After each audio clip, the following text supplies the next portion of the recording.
ఎన్నికలు సమీపిస్తున్న సమయంలో విశాఖ లోక్సభ స్థానంలో రాజకీయాలు రసవత్తరంగా మారుతున్నాయి. వైసీపీ అభ్యర్థిగా మంత్రి బొత్స సత్యనారాయణ సతీమణి మాజీ ఎంపీ బొత్స ఝాన్సీని పార్టీ హైకమాండ్ ప్రకటించినప్పటి నుంచి ఫ్యాన్ పార్టీలో ప్రకంపనలు మొదలయ్యాయి. బొత్స కుటుంబం విశాఖ రాజకీయాల్లో ఎంటర్ అయితే తమ ఉనికికే ప్రమాదమని కొందరు స్థానిక నేతల్లో ఆందోళన వ్యక్తమవుతోంది. ఈ ఫ్యామిలీ వస్తే తమ ఆధిపత్యానికి గండి కొడుతుందనే భయం నెలకొంది. పొరపాటున ఈ కుటుంబ సభ్యులు ఎన్నికల్లో గెలిస్తే నామినేటెడ్ పోస్టులన్నీ వారే ఎగరేసుకుపోతారనే టెన్షన్ స్థానిక నేతల్లో ఉంది. అందుకే బొత్స ఝాన్సీ రాకను స్థానిక వైసీపీ నేతలు స్వాగతించలేదు. ఇప్పుడు వారు భయపడినట్టే జరగటం మింగుడుపడని అంశంగా మారింది. బొత్స ఝాన్సీ లోక్సభ ఎన్నికల్లో పోటీకి ముందే ఈ కుటుంబం విశాఖ రాజకీయాల్లో ప్రవేశించడం వీరిని ఆందోళనకు గురిచేస్తోంది. మంత్రి బొత్స సత్యనారాయణ కూడా విశాఖ జిల్లా భీమిలి నియోజకవర్గం నుంచి పోటీ చేస్తారనే ప్రచారంతో కంటి మీద కునుకు లేకుండా చేస్తోంది. ఝాన్సీ విశాఖ ఎంపీ అభ్యర్థిగా ప్రకటించినప్పటి నుంచి నగరంలో పలు కార్యక్రమాలు ప్రారంభోత్సవాల్లో పాల్గొంటున్నారు. అంతేకాదు విశాఖ పుట్టినెల్లైతే విజయనగరం మెట్టినిల్లంటూ సెంటిమెంట్ ను జోడించి ఎన్నికల ప్రచారాన్ని ప్రారంభించారు. కానీ ఈ నేత అభ్యర్థిత్వాన్ని వ్యతిరేకిస్తున్న వారు మాత్రం క్యాంపెయిన్ కు దూరంగా ఉంటూ పరోక్షంగా ఫ్యాన్ పార్టీ హైకమాండ్ కు నిరసన తెలుపుతున్నారనే టాక్ నడుస్తోంది.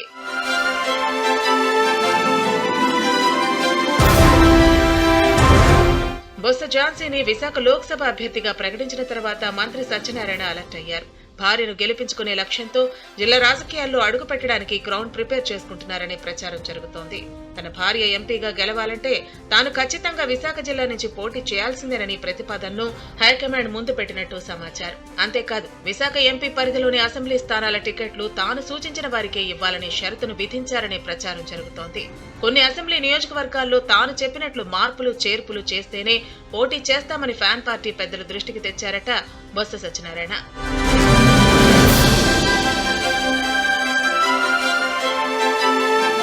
సుదీర్ఘ రాజకీయ అనుభవం, అర్థ అంగబలం ఉన్న బొత్స మాటను కాదనలేక షరతులకు వైసీపీ హైకమాండ్ ఓకే చెప్పేసిందట. ఇందుకు అనుగుణంగానే గాజువాక అసెంబ్లీ నియోజకవర్గానికి మంత్రి గుడివాడ అమర్నాథ్ వర్గానికి చెందిన కార్పొరేటర్ ఊరికోటి రామచంద్రరావును సమన్వయకర్తగా ప్రకటించింది. కానీ ఈ నేత స్థానంలో తన వర్గానికి చెందిన బలమైన అభ్యర్థిని బరిలో దించాలన్న ఆలోచనలో మంత్రి ఉన్నారట.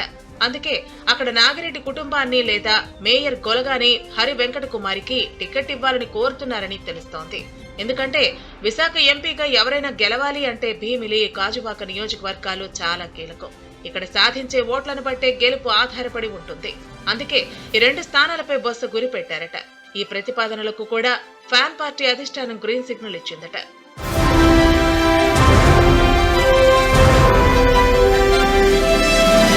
ఇప్పటి వరకు బొత్స సత్యనారాయణ కుటుంబం రాజకీయాలు విజయనగరం జిల్లాను దాటలేదు. వచ్చే ఎన్నికల్లో ఝాన్సీని విశాఖ లోక్సభ అభ్యర్థిగా ప్రకటించిన తర్వాత ఇక్కడి పాలిటిక్స్ లో ఈ కుటుంబం జోక్యం పెరిగింది. విశాఖను పరిపాలనా రాజధానిగా చేస్తామని చెప్పిన ముఖ్యమంత్రి జగన్ కు ఈ సీటు ఎంతో ప్రతిష్టాత్మకంగా మారింది. లోక్సభ స్థానాన్ని కోల్పోతే ఎగ్జిక్యూటివ్ క్యాపిటల్ ను విశాఖ ప్రజలు తిరస్కరించారనే అపవాదును మూట కట్టుకోవాల్సి వస్తుంది. అందుకే ఈ సీటును ఎలాగైనా వైసీపీ ఖాతాలో వేసుకోవడానికి మంత్రి బొత్స డిమాండ్లకు పార్టీ నాయకత్వం తలొక్కిందనే వాదన ఉంది. అందుకే స్థానిక వైసీపీ నేతల అభ్యంతరాలను అసలు పట్టించుకోవటం లేదనే గుసగుసలు వినపడుతున్నాయి.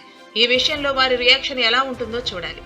బొత్స సత్యనారాయణ భీమిలి నుంచి పోటీ చేస్తే సిట్టింగ్ ఎమ్మెల్యే అవంతి శ్రీనివాస్ ను ఏం చేస్తారు? పక్కన పెడతారా లేక వేరే స్థానానికి బదిలీ చేస్తారా అనే అంశాలు హాట్ టాపిక్ గా మారాయి. విశాఖ జిల్లా వైసీపీ రాజకీయాల్లో మున్ముందు ఎలాంటి పరిణామాలు చోటు చేసుకుంటాయో చూడాలి మరి.